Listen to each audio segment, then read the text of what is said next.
सुर्खियों में।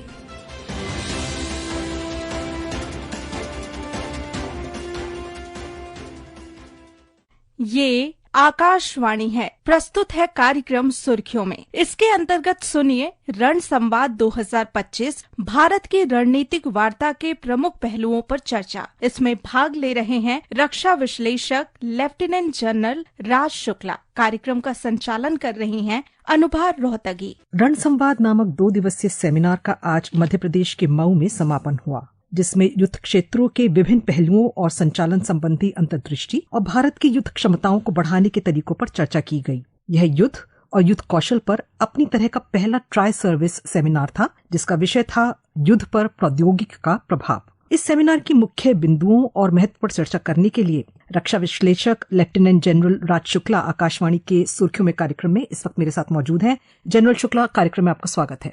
बहुत धन्यवाद आपका। जनरल शुक्ला, सबसे पहला सवाल मेरा आपसे ये है कि जो ये रण संवाद नाम का ये जो सम्मेलन सेमिनार हुआ है 2 दिन का, इसका क्या उद्देश्य था और इसे क्यों आयोजित किया गया?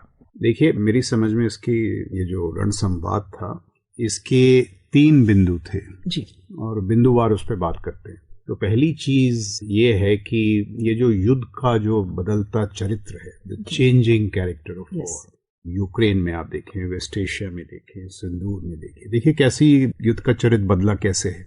ऑपरेशन पराक्रम अगर आप अपनी यादगाश ले जाएं, जो पार्लियामेंट अटैक के बाद हुआ था, तो आर्मी ने मोबिलाइज किया। जो प्लान्स थे वो उनकी बुनियाद ये थी कि आर्मी अटैक करेगी। इस बार जो सरहद है उस पे देवर स्कर्मिशेस, बट मिसाइल्स तो आपकी दिल्ली तक दागी गई, इस्लामाबाद पर दागी गई। सो सडनली जो बॉर्डर एरियाज हैं और जो रियर एरियाज हैं, उसमें जो फर्क था वो खत्म होते नजर आ रहा है। आप देखें, कीव पे बमबारी हो रही है, तेल अवीव पे बमबारी हो रही है। सो आज जो ये जो युद्ध का बदलता चरित्र है, वो एक बिंदु था। दूसरा बिंदु था ये जो तकनीकीकरण का दौर है, इसमें एक संपूर्ण बदलाव आया है। मैं 2022 में मैंने अवकाश प्राप्त किया। ड्रोन्स का नामो निशान नहीं था। ड्रोन्स बस वेडिंग ड्रोन्स थे जी। अभी they have become strategic air power. बिल्कुल, आप देखिए यूक्रेन में क्या हो रहा है। महज 3 सालों में आर्टिलरी को चुनौती दे दी है। और क्या हुआ, ड्रोन्स, इन्होंने वेडिंग ड्रोन ली, किसी ने उस पर एक कैमरा लगाया, फिर एक चिप लगाई, कैमरा चिप से they could auto navigate, auto track. जो शुरू में बैटरी आई, उससे उनकी मार की क्षमता 100 किलोमीटर थी, फिर 200 किलोमीटर, अभी 3000 किलोमीटर वही ड्रोन। और उसी ड्रोन को अगर आप एक्सप्लोजिव से लैस कर दें और आईएसआर डिवाइसेस से लैस कर दें, सो दे बिकम वेरी पावरफुल। तो ये है दूसरा बिंदु, युद्ध का बदलता हुआ चरित्र।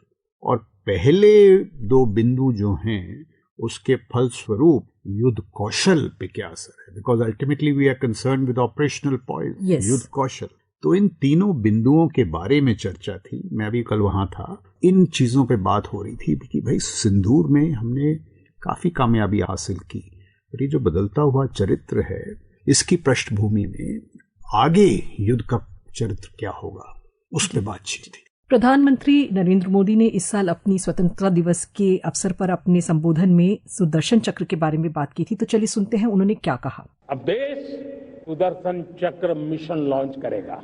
ये मिशन सुदर्शन चक्र एक पावरफुल वेपन सिस्टम दुश्मन के हमले को न्यूट्रलाइज तो करेगा ही करेगा, लेकिन कई गुना ज्यादा दुश्मन पर हिट बैक करेगा। आने वाले 10 सालों में हम उसको प्रखरता से आगे बढ़ाना चाहते हैं। आपने क्योंकि तकनीकी प्रभाव की बात की, आपने ऑपरेशन सिंदूर की बात की, तो चलिए वहीं से चर्चा आगे बढ़ाते हैं कि आज आपने खुद ही कहा, आपने वेस्ट एशिया को मेंशन किया, आपने यूक्रेन में युद्ध की बात करी। तो जितने भी दुनिया भर में संघर्ष हो रहे हैं और अपने यहाँ जो ऑपरेशन सिंदूर हुआ हाल में, तो साफ है कि जो युद्ध में तेजी से तकनीक का जो प्रभाव है बढ़ता जा रहा है, और युद्ध जो है वो ज्यादा तकनीक पर आधारित होते जा रहे हैं। तो रक्षा मंत्री ने आज जब इस संगोष्ठी में ऑपरेशन सिंदूर की जो एक सफलता की सराहना की, और उन्होंने भी इस बात का जिक्र किया, तो पहले सुनते हैं कि रक्षा मंत्री ने ऑपरेशन सिंदूर के बारे में क्या कहा।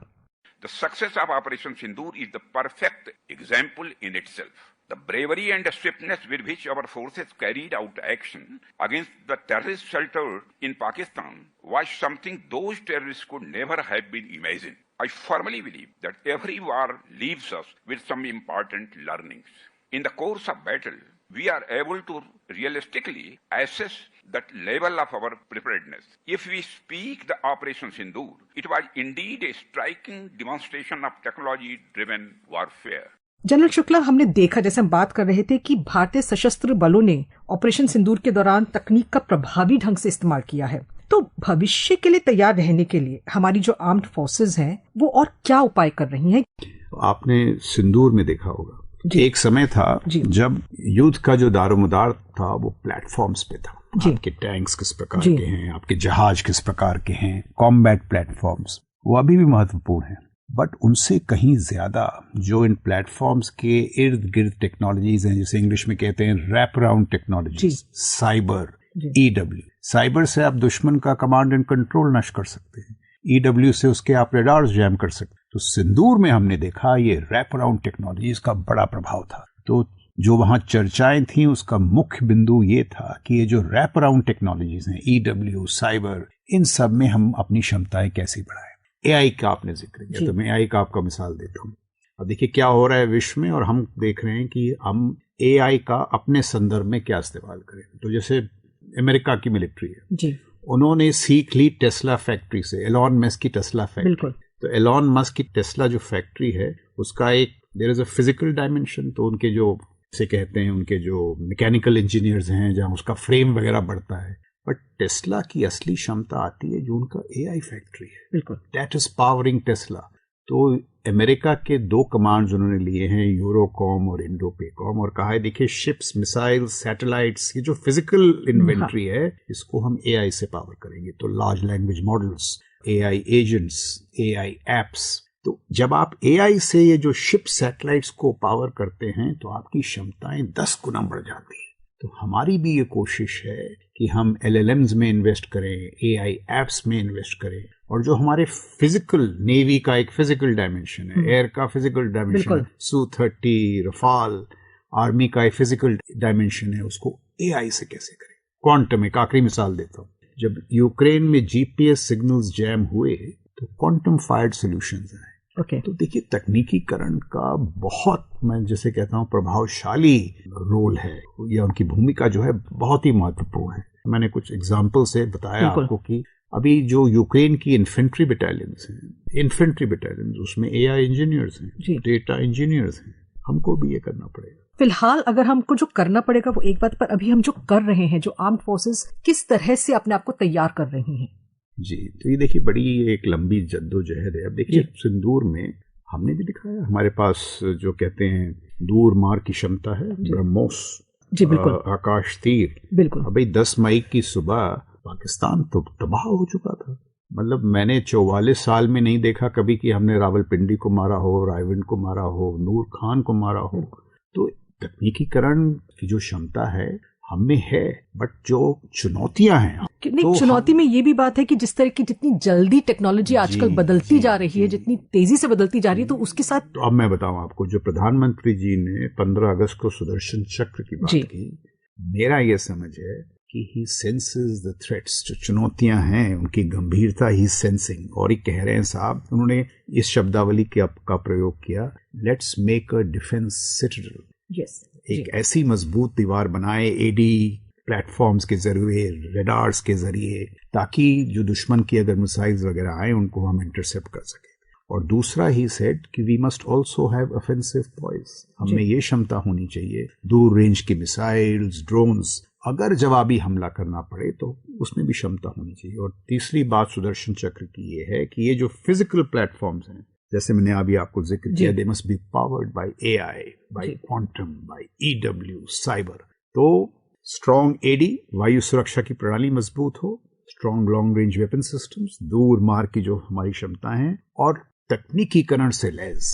अगर ये 3 चीजों हम कर पाए, और उन्होंने खुद कहा कि इसमें टाइम लगेगा, 10 साल 12 साल, पर ये अगर डिफेंस सिटाडेल बन जाए तो हमारा जो विकसित भारत का सपना है वो साकार होगा। हम क्योंकि ऑपरेशन सिंदूर की बात कर रहे हैं, हम सेना में, आर्म्ड फोर्सेज में तकनीक के इस्तेमाल की बात कर रहे हैं, तो जो एक चीज हमने और देखी ऑपरेशन सिंदूर के दौरान वो थी ट्राई सर्विसेज कोऑर्डिनेशन। तो ये एक ऐसी चीज थी कि जो हमारे चीफ ऑफ डिफेंस स्टाफ है जनरल अनिल चौहान, उन्होंने भी कल अपने भाषण में, अपने संबोधन में ये बात कही। उन्होंने ये कहा कि भविष्य के युद्ध क्षेत्र जो हैं वो सैन्य सीमाओं को नहीं पहचानेंगे और इसलिए भविष्य के युद्धों में जीत सुनिश्चित करने के लिए सभी क्षेत्रों में एक तेज और निर्णायक संयुक्त प्रतिक्रिया की आवश्यकता है। तो इस तरह का समन्वय तो हम ऑलरेडी देख चुके हैं, कितना ये और जरूरी होता जा रहा है आज के मौजूदा हालातों में। तो मेरा ये मानना है कि समन्वय काफी नहीं है। फ्रॉम समन्वय हमको समन्वय से आगे निकल कर, जैसे इंग्लिश में हम कहते हैं जॉइंटनेस के बाद इंटीग्रेशन और फाइनली सिविल मिलिट्री फ्यूजन, मतलब कि जितनी दीवारें हैं private sector, government, civil, military, army, navy, air force, उनको दूर करके एक ऐसा एकत्रित, एक स्ट्रॉन्ग इंटीग्रेटेड फोर्स होनी चाहिए, जिसे आप कह रही हैं जॉइंट या इंटीग्रेटेड। तो सीडीएस शायद उसी की तरफ इशारा कर रहे थे। तो मैं आपको बताऊं, सीडीएस के बनने से ही क्या फर्क पड़ा है। आप 5-6 साल पहले चलें तो जब हमारे युद्ध के प्लान्स बनते थे तो पहले आर्मी अपना प्लान बताता था, नेवी अपना, एयरफोर्स, फिर उसको समन्वय करने के लिए 1 महीना लगता था। इस बार हम 1 हफ्ते में तैयार थे क्योंकि चीफ ऑफ डिफेंस स्टाफ था। His ability to integrate plans was faster. अभी अगर हमने थिएटर कमांड्स बनाई, उनको हमने डिजिटली कनेक्ट किया, तो यही सारे कदम होंगे जो हमारी जो सेनाएं हैं उनको और जॉइंट इंटीग्रेटेड बनाएंगे। तो मेरे ख्याल से सीडीएस साहब का इशारा उस तरफ था, that we must become more integrated, far beyond coordination. रक्षा मंत्री और सीडीएस दोनों ने ही रक्षा क्षेत्र में आत्मनिर्भरता की महत्व पर भी बहुत उन्होंने उस पर जोर दिया। इनफैक्ट रक्षा मंत्री ने कहा कि अब ये सिर्फ एक नारा नहीं रहा है, जो आत्मनिर्भरता की हम बात करते हैं वो सिर्फ नारा नहीं है बल्कि हमारी राष्ट्रीय सुरक्षा का एक अटूट आधार है। तो चलिए पहले सुनते हैं कि रक्षा मंत्री ने इस बारे में क्या कहा। Today our indigenous platform, light combat aircraft Tejas, advanced towed artillery gun systems, Akash missile systems, and indigenous aircraft carrier are giving a message to the world that India's technology and quality are now standing at world-class standards. Today we are making all the equipment in our country that we used to import.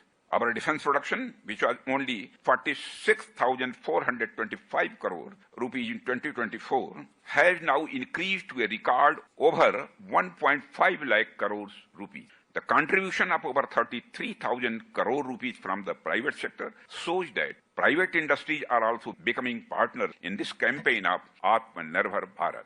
General Shukla, हम क्योंकि आत्मनिर्भरता की बात कर रहे हैं तो हम देख रहे हैं कि भारत ने इस दिशा में ऑलरेडी पहले ही कदम उठा लिया है। हम काफी प्रगति कर रहे हैं रक्षा के क्षेत्र में। आत्मनिर्भरता कितनी जरूरी है और भारत इस वक्त किस कगार पर पहुंच गया है? बहुत आवश्यक है। देखिए, आपने सिंदूर का जिक्र किया जी, तो ब्रह्मोस और आकाश तीर आत्मनिर्भरता का प्रतीक जी। पर जो हमारे आगे चुनौतियां हैं, आप देखें, आपने रक्षा मंत्री ने विशाखापट्टनम में 2 नेवल शिप्स का उद्घाटन किया, Himgiri, Udaygiri. Naval design bureau जो मेरे ख्याल से 1960 में एस्टैब्लिश हुआ था, उसकी आप सफलता देखिए कि this was the 100th ship, 100वीं शिप थी, प्योरली इंडिजिनस। तो नेवी को दाद देना पड़ेगा कि नेवी की सराहना करनी पड़ेगी। नेवी आत्मनिर्भरता के क्षेत्र में बहुत आगे है, एयरफोर्स और आर्मी पीछे हैं। अब हमारे अभी तक जहाज पूर्ण रूप से इंडिजिनस नहीं है, तो शायद नेवी, आर्मी ने हाल ही में आर्मी डिजाइन ब्यूरो स्टैब्लिश किया है करीब 5-6 साल पहले, तो आर्मी भी बहुत तरक्की कर रहा है। एयरफोर्स की चुनौतियां अलग हैं क्योंकि उनका जो तकनीकीकरण का स्तर है वो बहुत ऊंचा है।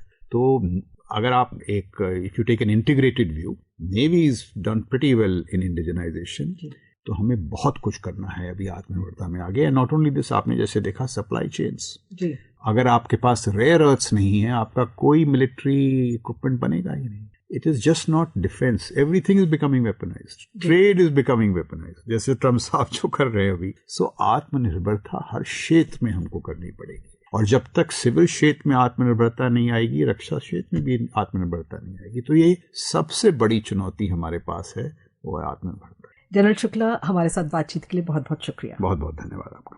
अभी आप सुन रहे थे रण संवाद 2025, भारत की रणनीतिक वार्ता के प्रमुख पहलुओं पर चर्चा। इसमें भाग ले रहे थे रक्षा विश्लेषक लेफ्टिनेंट जनरल राज शुक्ला। कार्यक्रम का संचालन कर रही थी अनुभा रोहतगी। यह कार्यक्रम आकाशवाणी के समाचार सेवा प्रभाग द्वारा प्रस्तुत किया गया।